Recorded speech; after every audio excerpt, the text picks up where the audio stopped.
Hello and welcome to the Sewing Whisperer and the final episode in the Essential Seams playlist. Today we'll bring together many of the skills from this series to create a beautiful heirloom inspired sleeveless top. Along the way we'll cover pin tucks, gathers, French seams, self-neatened seam, binding and the importance of stay stitching. If you're new here, don't forget to check out the other seam tutorials in the series. Each one builds your skills step by step. Want to follow along? Download the free pattern linked below. It comes in 14 sizes from 4 to 30.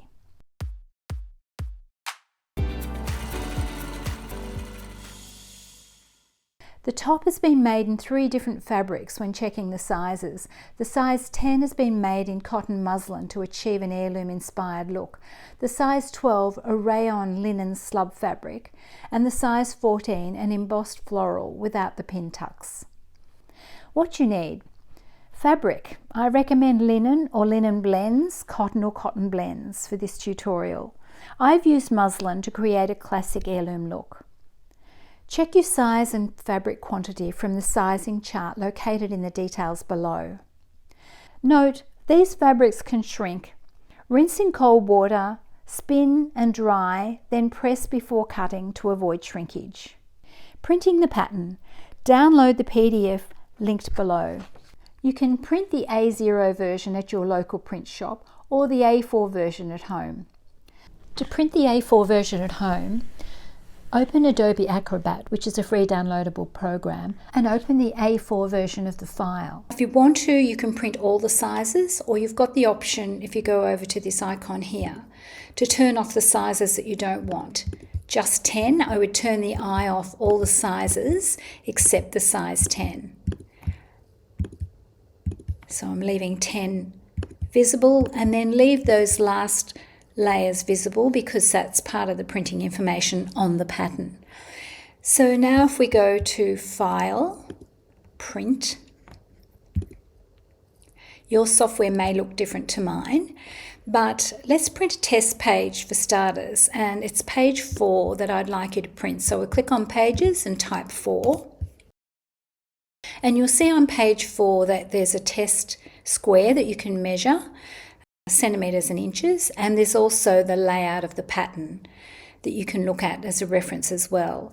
So then just to set that up, make sure you've got actual size selected and not fit, because fit will shrink it. I found with my software, if I clicked on portrait, I didn't get my rectangle aligned on the page, but if I click on auto, it aligns the grey rectangle into the center of the page. Now your software may not come up with that option. Portrait might be your only option. And then once you've got that ready, click print, and that will print that page, and you can just double check that the measurements are coming out all right. Then when you're ready to print the whole thing, you can click all and then just click print, and all the pages will print, and then you can prepare your pattern. Once printed, trim the right-hand edge of each page back to the grey line as well as the bottom edge. Work from pages 1 to 4 and sticky tape those together. Be sure to check the adjoining circles with the corresponding letters.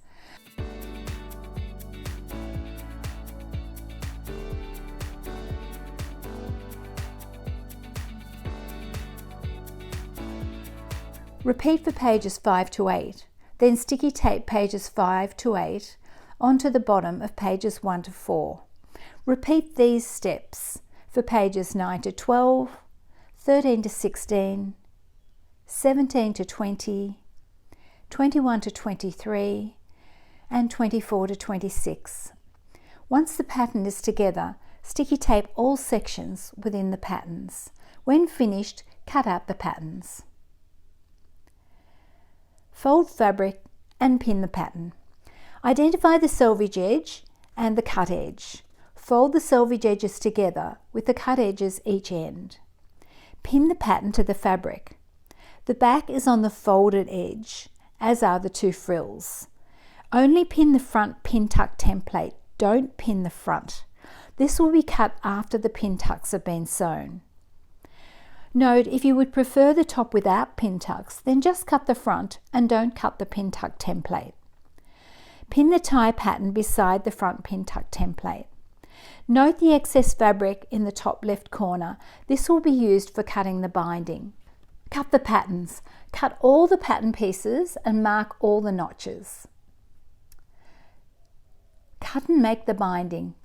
The binding can be cut to your preferred choice of method. You can use a rotary cutter and cutting mat, but if you don't have those, scissors will be fine. Cutting mats have the 45-degree angle marked on them, and you can just use that, or lay the fabric out, mark a right angle line from the selvage edge and find the 45-degree angle by measuring the same distance along the cut edge and the selvage edge. Join the two marks together to create a line along the 45-degree angle. Cut along this line with a rotary cutter or scissors. Cut the strips of binding to your chosen width. I chose to cut mine at 3 centimeters or 1 3/16 inches, but if you prefer to use the binder folder, cut the binding at 2.3 centimeters or 15/16 of an inch, or the specified amount listed for your binder folder.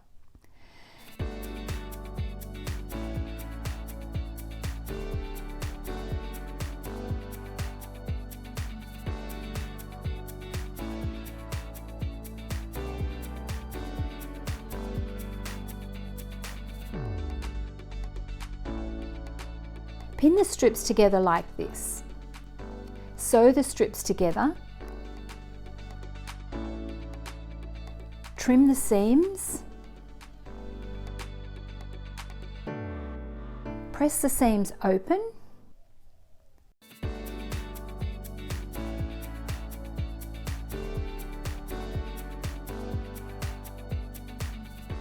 Press the binding by hand by pressing in half. Then pressing the edges to the centre.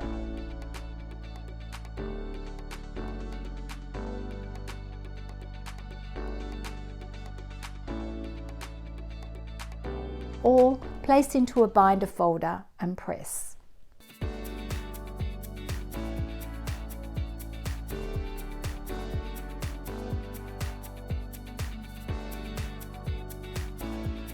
Construct the ties. Press one end of each strap in 1 centimeter or 3/8 of an inch. Then press the strap in half. Next, open out and press each side to the center.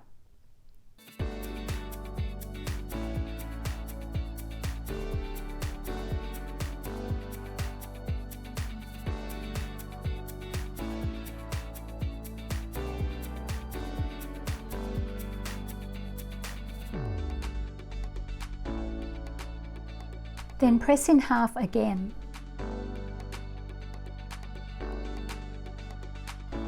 Edge stitch the ends, pivot and edge stitch each side.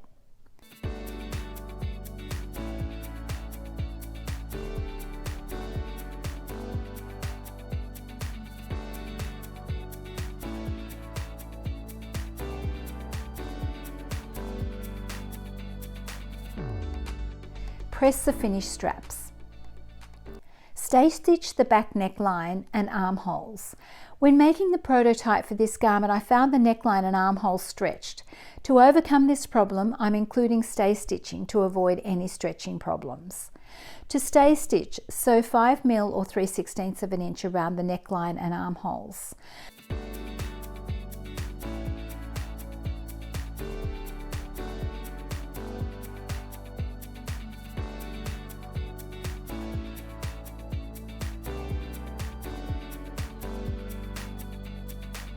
Place the back on the pattern and pull the stay stitch up and ease the seams back to the pattern measurements so they're not stretched at all.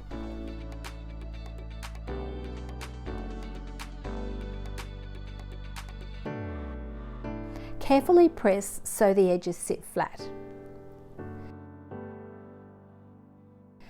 Pintuck construction.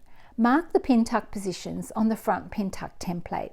I've chosen to draw a thread for each pintuck because it's more accurate on this fine fabric, but feel free to use chalk or a fast fade pen.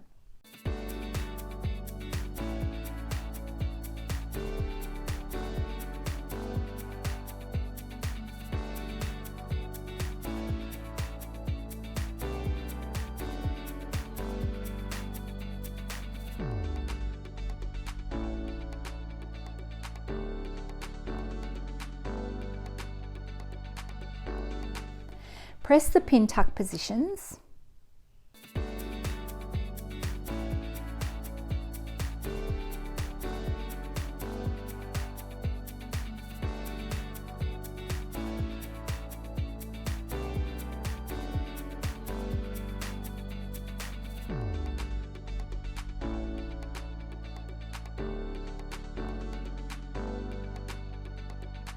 Sew the pin tucks.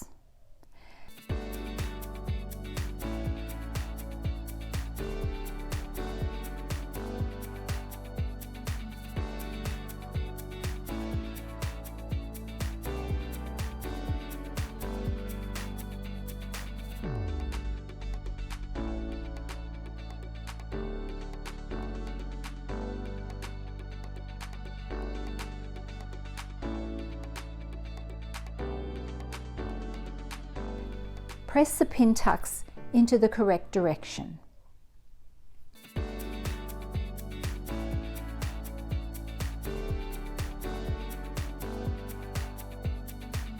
Pin the first pin tuck of the two pieces together accurately.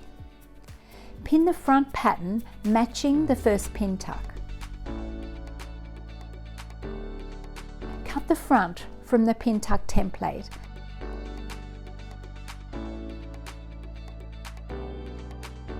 And mark the split positions and notches.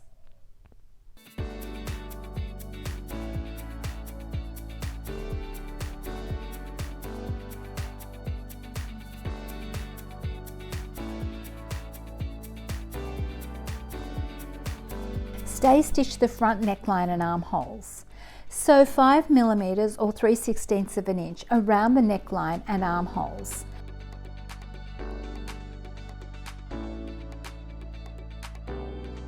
Place the fronts on the pattern and pull the stay stitches up to ease the seams to the pattern measurements so they're not stretched.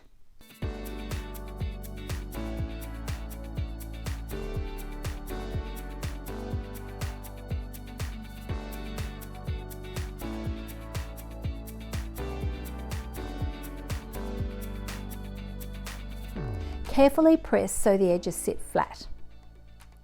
Sew the centre front self-neatened seam. Pin the centre front seam to the bottom of the split.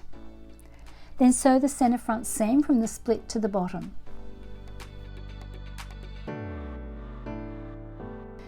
Chalk mark the seam allowance line 2.5 centimetres or 1 inch from the centre front seam.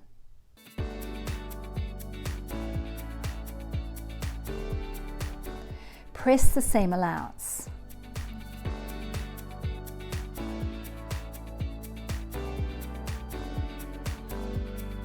Pin in place. Edge stitch the self-neatened seam.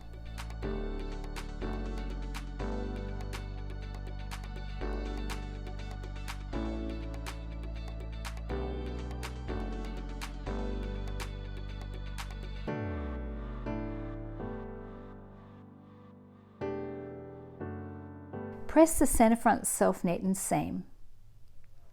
French seam the shoulders and side seams. Place the front and backs together with wrong sides together in readiness to sew the shoulder and side seams with a French seam. Pin the seams.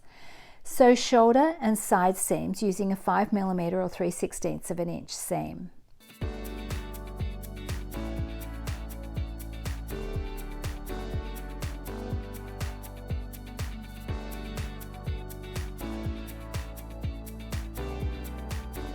Trim the seams.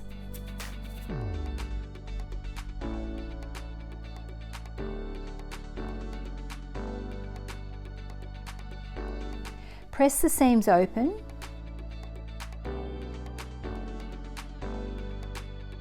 Then press them along the seams to create a crisp fold.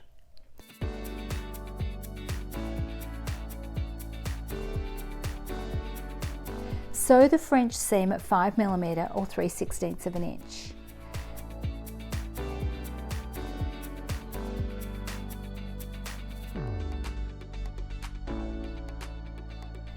Press all the seams to the back. Attaching the binding. I've chosen to use the ditch stitch method of binding for this top. See my binding video listed in the details below to decide which method you would prefer to use. Attach the binding to the right side of the neckline. Sew the binding around the right side of the neckline.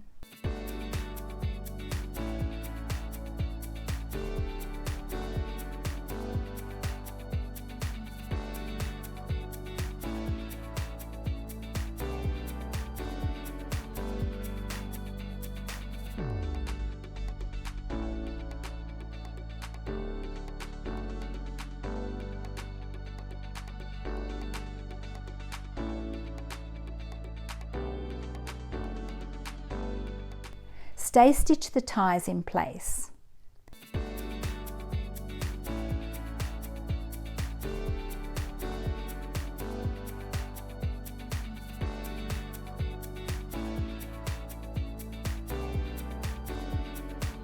Fold the ends of the binding with the ties and pin in place.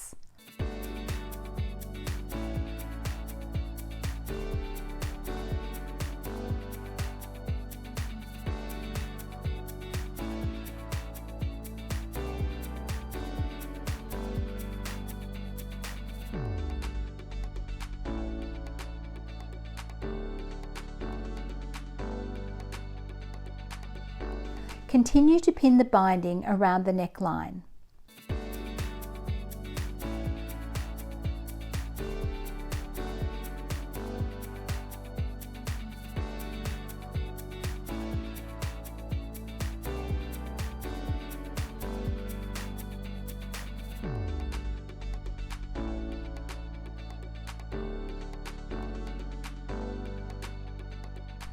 Stitch in the ditch to complete the neck binding, catching the binding on the underside as you sew.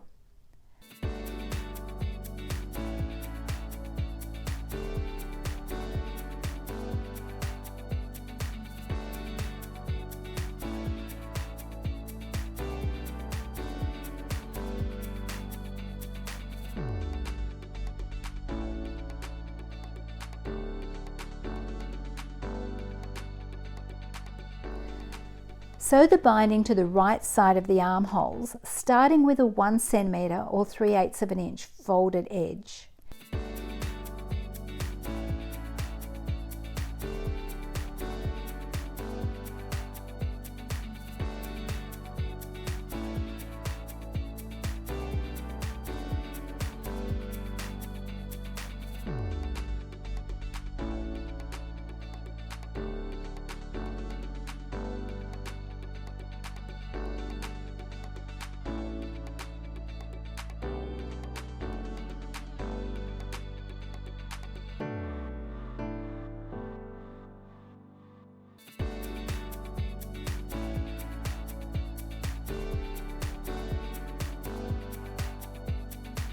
Pin the binding the same way as the neckline.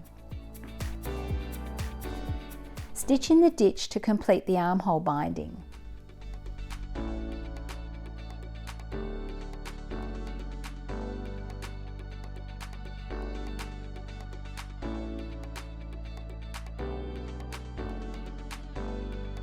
Make the frill. Place frills wrong sides together and sew the side seams using a 5mm or 3/16 of an inch seam allowance.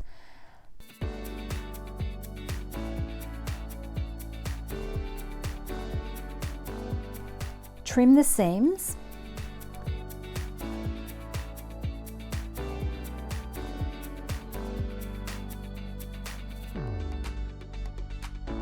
Press the seams open. Then press them along the seams to create a crisp fold. Sew the French seams at 5mm or 3/16 of an inch. Press the seams to the front. Hem the frill with a double rolled hem. Double roll the hem 0.75 then 0.75 or 5/16 of an inch then 5/16 of an inch.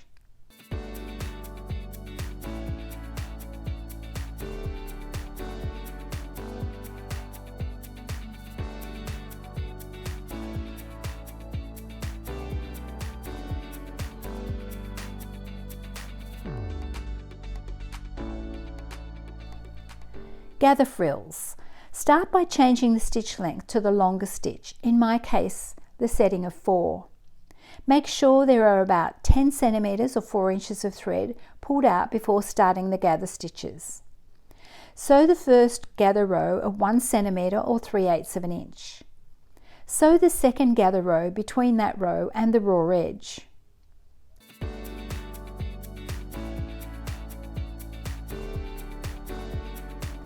Set the stitch length back to your standard stitch setting. Pin the frill to the top, matching notches and seams.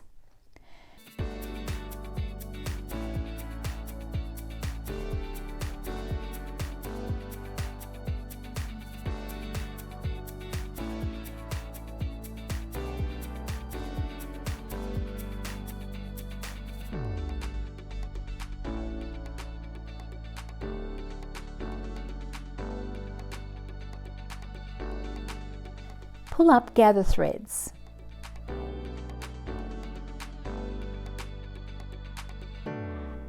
And spread the gathers evenly.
Sew the frill to the top, sewing just to the left of the 1 centimeter or 3/8 of an inch gather row. That way you won't need to remove the gather stitches.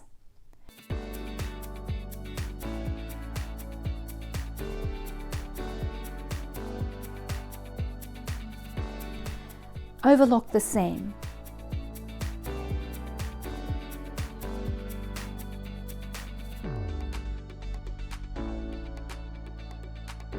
Press the garment. Note, don't press the gathers flat. They should remain fluffy. And that's it, your sleeveless top is complete. If you've been sewing along, congratulations. What a wonderful achievement creating this heirloom inspired piece. This project has been such a learning curve for me. Drafting, grading 14 sizes and setting up a printable PDF file. I'd love to hear your feedback on how you found working with it. Huge kudos to all indie pattern makers. It really is a lot of work. Next up, I'll be starting a brand new playlist. So be sure to like, subscribe and hit the notification bell so you don't miss it. Thanks for watching and I'll see you in the next video.